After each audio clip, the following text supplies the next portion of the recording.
I go, hi everyone.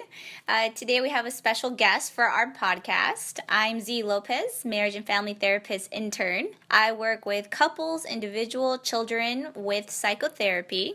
So I do help individuals find the best version of themselves. And I'm really excited because today we have a topic of men and women. So today we have a special guest. I'll let him introduce himself. How's it going, everyone? My name's Carlos Jimenez. Great to get a women's perspective and a men's perspective on everything. Absolutely. Thank you, Carlos. Today, I really want to touch base with you just on like the dating scene, men and women, and how they interact with each other. And one of the biggest questions that I've come across, not only with discussions I've had with people, just men and women in general, is something like, when is too soon to move forward in the relationship or to become more intimate with the person? So recently I had a conversation with a female friend of mine, and we were discussing how she recently just got her job, but that her insurance doesn't kick in until that 90 days. Yeah, so it really goes back to the old rule of not getting benefits until 90 days. I was going to see where you're going to go with That's that. right. That's right. So I'm curious to know a male's perspective, single male dating out there. What is the nuance? What is the general idea out there? What's your take on that? Not getting any benefits when you're 30 or 3 months in the relationship? The 90-day rule. The 90-day rule. So nothing before 90 days. Oh, man, that's the case, and dang, I trespassed that rule a couple times. I think so. I think knowing that now, that would probably help me a lot in my past relationships, because I'm more of a jump the gun type of guy. If I really like this girl, I'm gonna make her my girlfriend like in the first month of me meeting her. But it kind of goes with taking things slow, getting to know that girl or guy or whoever you're into at the time, and not saying you can jump into any relationship pretty fast, but I think when you do that, you kind of set yourself up on getting crashing and burning with that relationship. You know, all the emotions are high, you're doing all these things. And I can talk, for instance, on how some of my other relationships I had, that honeymoon phase kind of fades away much quicker when you actually do take the time to still get to know the person, maybe go on a few more dates, and then actually doing all that stuff before you call them or before you want to get in a relationship with them. So I think that 90-day rule would benefit everyone, not just men or women. I think once we do create this more intimate bond, instead of, because, you know, in that first month you might just be loving the sex, or you just be loving that one person for that one quality.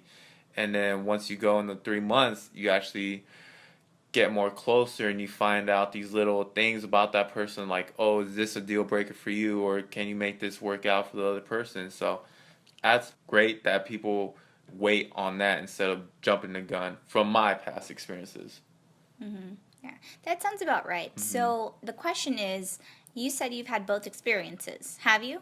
Mm-hmm. The 90 days and then the non-90 days, right? The non-90 days, yeah. So what have you learned from that? What has been your biggest lesson out of that?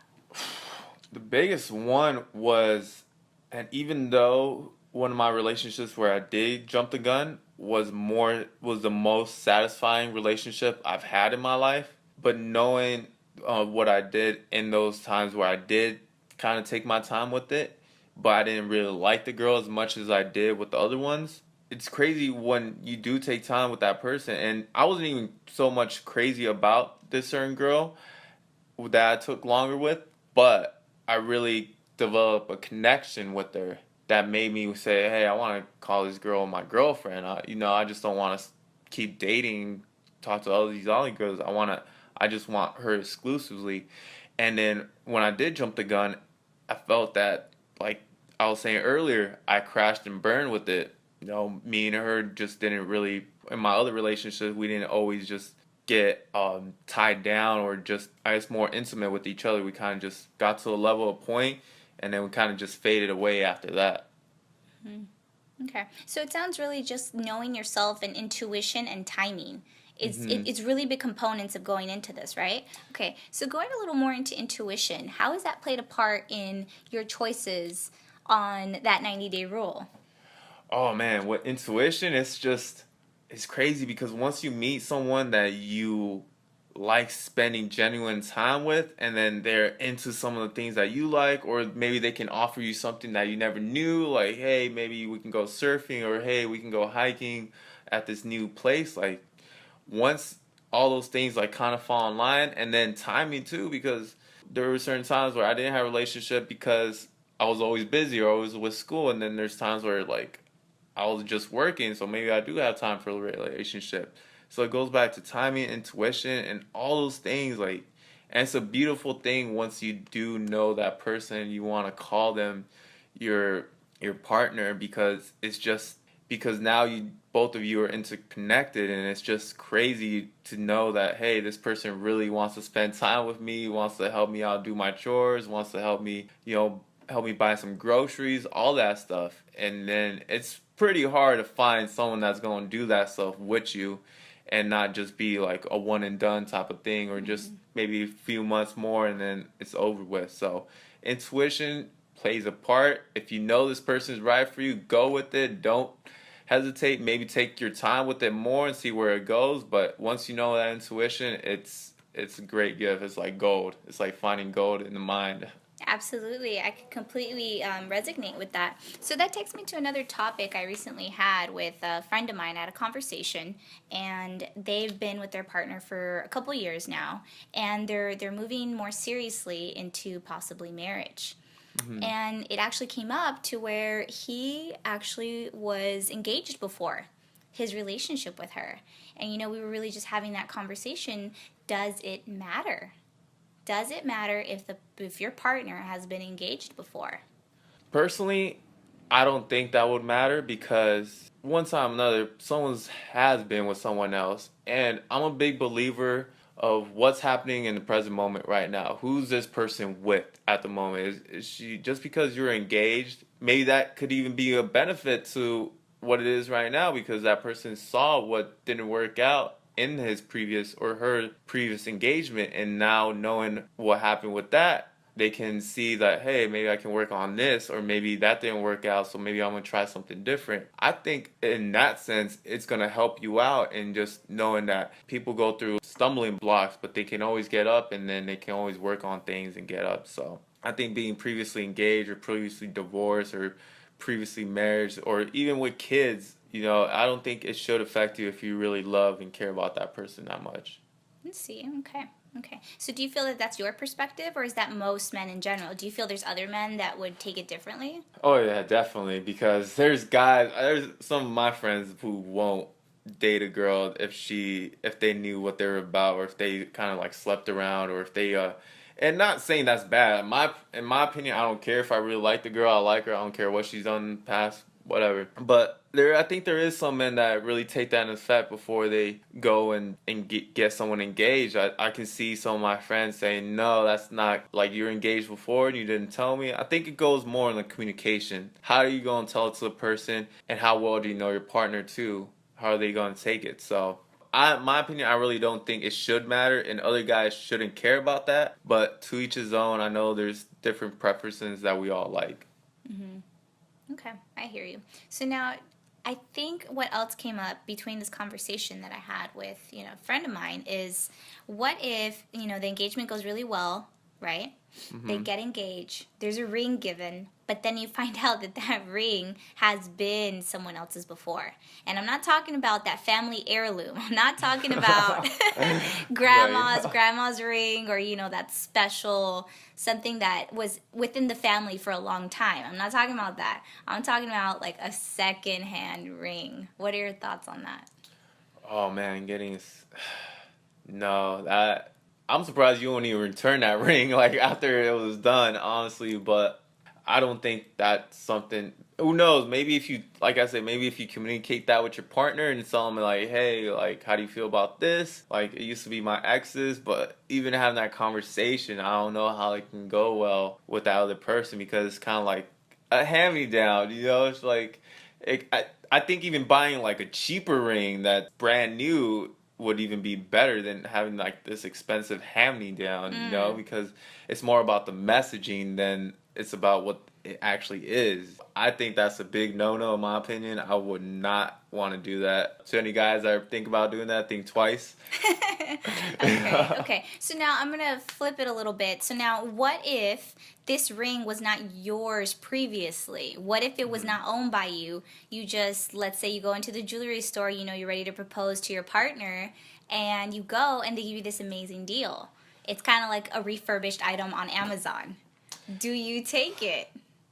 If you get a good deal, I'm gonna say take it because look, like I said, it's more about the messaging too. I mean, we're spending money on rings and all that, but yeah, if it's someone's previous and you get a good deal, or like it doesn't, because the reason why I said no to the other one is because it's your ex's.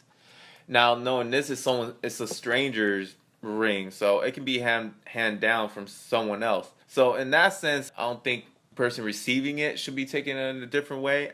I don't know. What do you think about that? I don't think it's a big deal, in my opinion, but everyone's got their perspective. Absolutely, and I think this is just such an interesting conversation I had that I love to ask other people what they think. Personally, I would not be okay with it just because of the energy that it brings. For example, if someone goes into a jewelry store and it's a secondhand ring, the other person's not aware whether it was a broken marriage, whether it was a broken engagement, or maybe they divorced and they brought that ring back to the store. I'm a big believer in energy, and it might carry that energy into your own relationship. So for me personally, I think that's just not the best idea. I think if the partner that's buying the ring is buying it at half off because that's what they can afford, I have to agree with you. Then they probably have to pick something that's within both their budgets that they can agree on, then bring that bad energy into the relationship. Some deals just aren't that good. Yeah. So that's just my 2 cents on that. That's good, yeah, because like I said, maybe even getting a cheaper ring that hasn't been worn by anyone would be the better situation in that. But Absolutely. And I think that just brings us to our last topic, which is honesty. Just really being honest with your partner.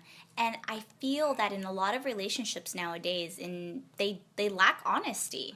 yeah, that's a big one for me too, because I'll tell you right now, I'm a sensitive guy, but I really enjoy the fact that people tell me what they think of me, or they tell me the straight truth, even if it's positive or negative too. I get more negative talk from other people about like some things I could have improved on than positive, but I'm always grateful for that because you don't always get that from people. They're kind of afraid to tell you that, and especially when you're in a relationship, because you're always thinking like, I don't want to make my partner upset. I don't want to make my girlfriend sad if I tell this. It's not what you say, it's how you say it.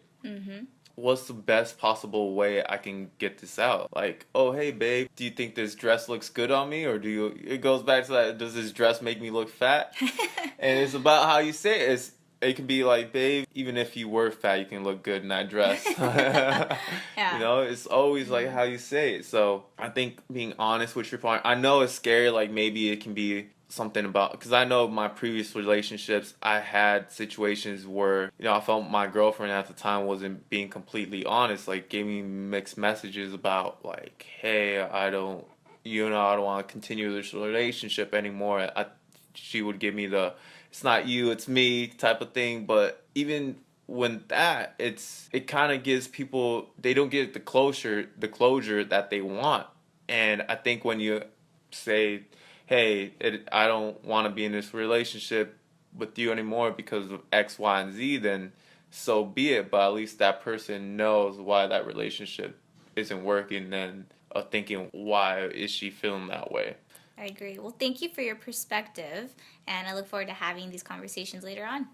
Thanks, Z.